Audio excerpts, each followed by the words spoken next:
নমস্কার বন্ধুরা, ঝর্ণা ঝুমা কিচেনে সবাইকে স্বাগত। আজ আমি তৈরি করব খাস্তা কচুরি, আর কচুরিটা তৈরি করব আটা দিয়ে। তা দেখেন কচুরিটা কত সুন্দর খাস্তা তৈরি হয়েছে, দেখেই বুঝতে পাচ্ছেন। তাই কীভাবে তৈরি করেছি চলেন এখন সেটাই আপনাদের সাথে শেয়ার করব। আটা দিয়ে সেজন্য দেখেন এখানে 3 কাপ আটা নিয়ে নিয়েছি। আর আটা দিয়ে কচুরিটা তৈরি করব, আপনারা চাইলে কিন্তু ময়দা দিয়ে তৈরি করতে পারেন। আর আমি কিন্তু ছাতুর কচুরি তৈরি করব। ছাতুর কচুরিটা কিন্তু খেতে খুবই ভালো লাগে, খুবই টেস্টি হয়। তার জন্য এখন দেখেন আটাটা আমি মেখে নেব। আর আটার মধ্যে দিয়ে দেবো এখন আজওয়ানটা একটু ক্রাশ করে দেবো, তাতে কি হবে গন্ধটা খুব ভালো আসবে। দিয়ে দিয়েছি লবণ,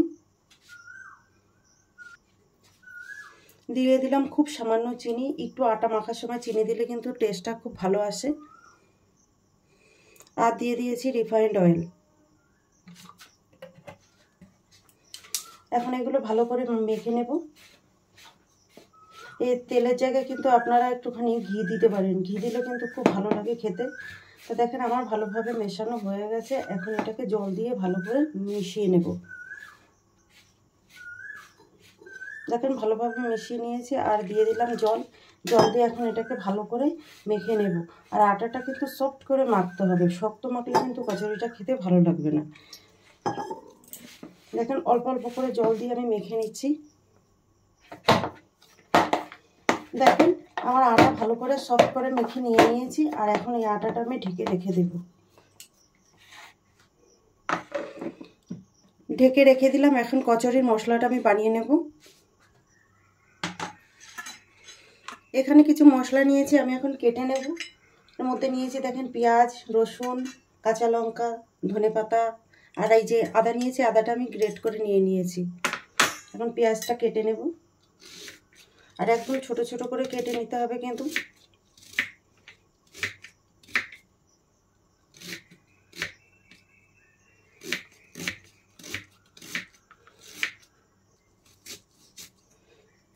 বড় বড় করে কাটলে কিন্তু ভালো লাগবে না, একদম ছোট ছোট করে মিহি মিহি করে কাটতে হবে এরকম।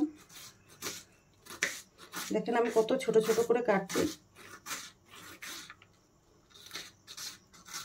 আপনারা যদি পেঁয়াজ রসুন দিতে না চান সেক্ষেত্রে কিন্তু রসুন আর পেঁয়াজটা স্কিপ করতে পারেন, আদা দিয়ে করবেন।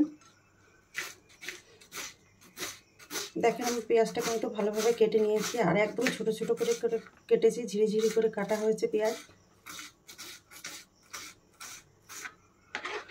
দেখেন রসুনটাও ঠিক ছোট ছোট করে কেটে নেবো এইভাবে। চাইলে কিন্তু আপনারা গ্রেট করে নিতে পারেন।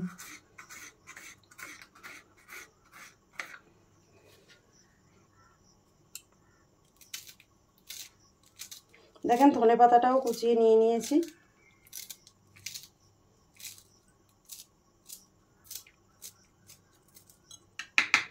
এখানে কাঁচা লঙ্কাটা একদম ঝিরিঝিরি করে কেটে নিয়ে নিয়েছি। এখন এগুলো আমি নিয়ে নেব প্লেটে।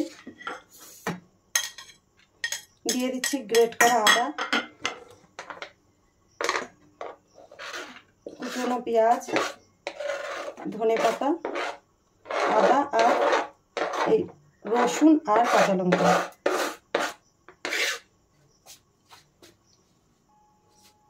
এখন দেখেন নিয়ে নিলাম ছাতু।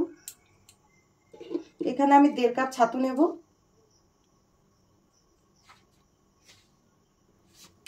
দিয়ে দিলাম কালো জিরে।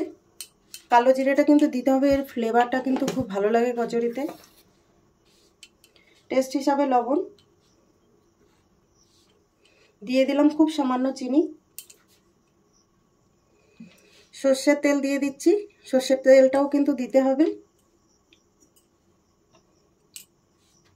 দিয়ে দিলাম আচারের মশলা, তাতে কিন্তু চটপটা ভাবটা খুব ভালো আসবে। লেবুর রস,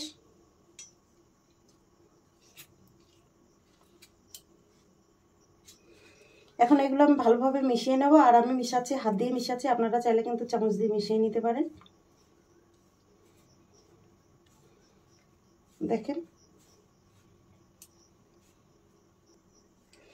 দেখেন ভালোভাবে কিন্তু আমার মেশানো হয়ে গেছে। এখন এগুলোকে আমি একটু গোল গোল বলের মতো বানিয়ে নেব। এরকম হাত দিয়ে চেপে চেপে ঠিক এরকম বানিয়ে নিতে হবে। যেরকম সাইজের কচুরিটা বানাবেন সেই রকম ভাবে গোল করবেন।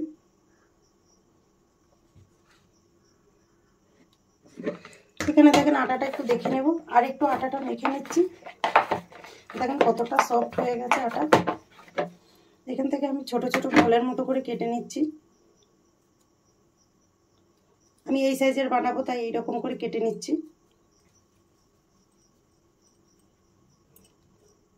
প্রথমে এইভাবে কিন্তু বাটির মতো বানিয়ে নিতে হবে, এইরকম।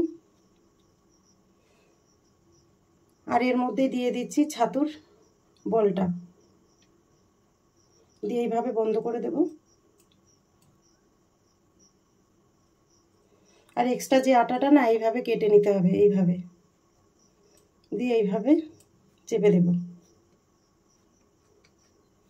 দেখেন একটা তৈরি করে নিয়েছি। এইভাবে আমি সব কচুরি কয়টা তৈরি করে নেব।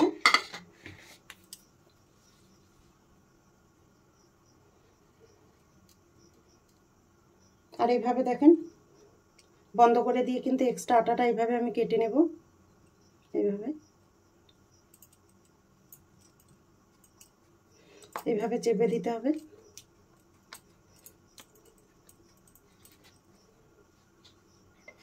দেখেন কয়েকটা তৈরি করে নিয়েছি, এই কটা আমি ভেজে নেব।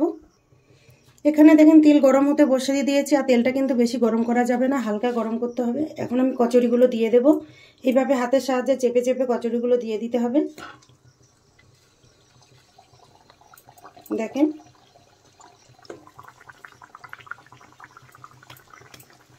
একে একে সবকটা দিয়ে দিলাম।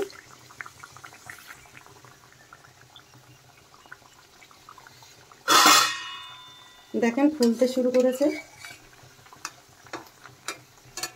আর গ্যাসের ফ্লেমটা কিন্তু এই সময় মিডিয়াম রাখতে হবে। একটু নেড়ে চেড়ে দেব।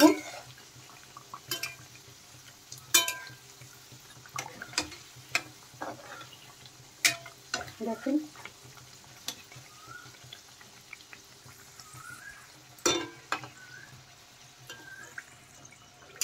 দেখেন কচুরিতে কিন্তু হালকা কালার হয়ে গেছে। এইভাবে কিন্তু উল্টে পাল্টে কচুরিগুলো ভেজে নিতে হবে। দেখেন কচুরিগুলো ভাজা হয়ে গেছে, তুলে নিচ্ছি আমি। আর কত সুন্দর ফুলো ফুলো তৈরি হয়েছে, দেখতেই পাচ্ছেন।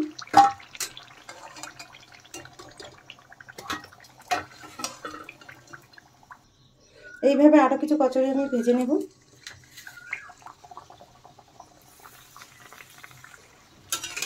দেখেন এই কচুরিগুলো কিন্তু ভাজা হয়ে গেছে, এখন আমি তুলে নেব। এগুলো তৈরি হয়ে গেছে, এখন আমি প্লেটে নিয়ে নিচ্ছি।